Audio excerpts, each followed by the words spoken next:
بسم اللہ الرحمن الرحیم.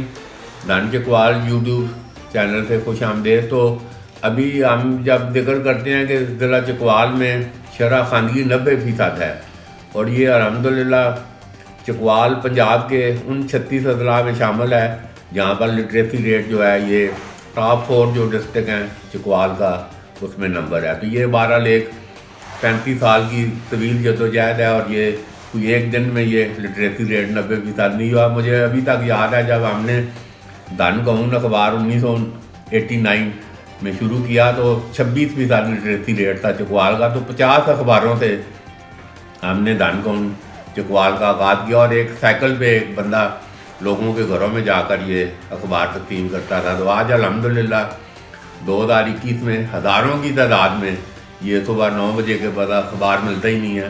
تو یہ ایک ٹرانسفارمیشن ہوئی ہے، ایک تعلیمی انقلاب برپا ہوا ہے. ہم دعوے دار ہیں کہ پریس کلب اور مقامی اخبارات دھن قون چکوال نامہ میں ان نے بڑا بھرپور کردار ادا کیا ہے، مگر اور بھی اس میں کئی عوامل ہیں. اور یہ خاص کر شمالی علاقوں کا ذکر کریں تو وہاں پر جہاں پر روزانہ راجہ لطیف ہمارے نمائندے ہر دوسرے دن یہ خبر دیتے تھے کہ اتنے ڈاکو آئے ہیں اور لوٹ لیا گیا ہے، اور مطلب جرائم پیشہ افراد کی ماجگاہ تھا شمالی علاقہ. تو وہاں پر ایک کالج کا قیام اس وقت تو سارے لوگ ہنس پڑے. اللہ یہ 2007 میں تعلیمی اس انقلاب کی بنیاد رکھنے والے ممتاز خان ابھی اس وقت ہمارے درمیان موجود ہیں، اور ہالینڈ میں ساری زندگی مطلب یہ کی. اور مگر چکوال میں یہ ان کا ادھر ابھی ممتاز کالج ہے ادھر منگوال میں. تو یہ پوٹری فارم تھا، تو وہ ایک دم انہوں نے ایک سوچ بدلی اور ایک انقلاب رونما ہوا. ممتاز خان صاحب کیا یہ آپ کو خیال 2007 میں، جبکہ اس وقت مجھے یاد ہے کہ ادھر کالج کے قیام کا ایک اجلاس ہوا تھا، میجر طاہر اقبال منسٹر وہ بھی موجود تھے، تو ادھر یہی تھا کہ یہ قابل عمل منصوبہ نہیں ہے، تو پھر بھی آپ نے ادھر یہ سکول قائم کر دیا ادھر. ویسے تو شروع سے ہی تعلیم اور اسکولوں کا شوقین تھا. بچپن سے ہی جو کام اسکول کے لیے ہو سکتے تھے کرتا تھا. جب مجھے یہ تھوڑا سا احساس ہوا یورپ جا کر کہ یہ لوگ کیوں اتنے ترقی یافتہ ہیں، تو اینڈ اس کا یہ میں نے رزلٹ نکالا کہ ان لوگوں میں تعلیم بڑی اہم ہے. واپس آ کر ہم نے کوشش کی کہ اب اس کو کیسے کریں. میں نے مختلف اسکولوں میں، گورنمنٹ کے اسکولوں میں نے اپنے ٹیچر دیے، خود میں ان کو تنخواہ دیتا تھا.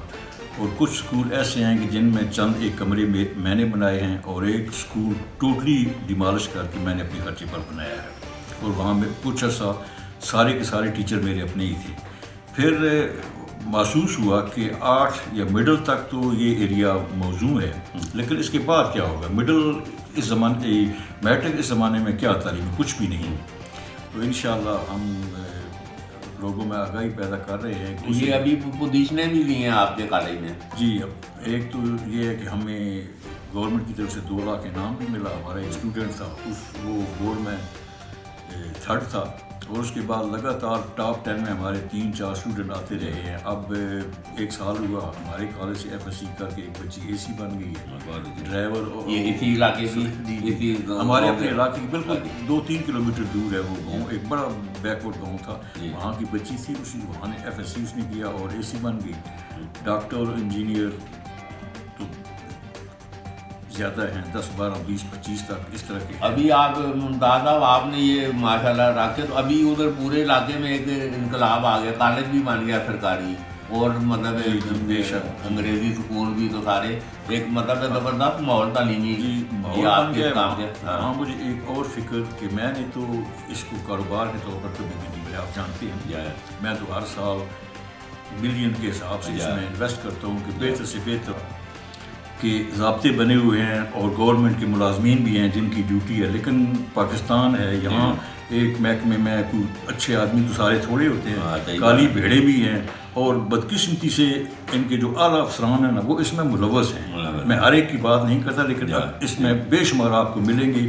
یہ جاتے ہیں ان اسکولوں کی رجسٹریشن کراتے ہیں، اور ماہانہ یا ایک دفعہ رجسٹریشن کے انہوں نے اتنے پیسے لینے ہوتے ہیں. یہ جو ضلعی صدر ہے نا، یہ ضلعی آفیسر ہیں، یہ ان کا کام ہے. اگر یہ دیانتدار ہیں تو ایسے اسکولوں میں جا کر دیکھیں کہ کیا تعلیم کا ماحول بھی ہے کہ نہیں. ہم ایک نیک مقصد کے لیے آئے ہیں کہ صحت مند اور اچھے لوگ آگے ہیں جنہوں نے ملک کو بہرحال جی وہ اس وقت شروع میں ہم نے بھی ادھر کئی دفعہ ادھر تو انشاءاللہ یہ یونیورسٹی آ گئی ہے جس طرح یہ تسلسل آگے ہے آگے چل کے آپ یونیورسٹی بن چکی ہے مگر چلو ایک پرائیویٹ یونیورسٹی کی بھی ضرورت ہے انشاءاللہ دیکھیں اللہ تعالیٰ کی مدد ہمیں اگر میسر ہے اور مدد ہوگی تو ہم یونیورسٹی کی طرف ضرور قدم اٹھائیں گے، بلکہ شروع سے ہی لگے ہوئے ہیں لیکن اچیو ابھی نہیں کر پائے۔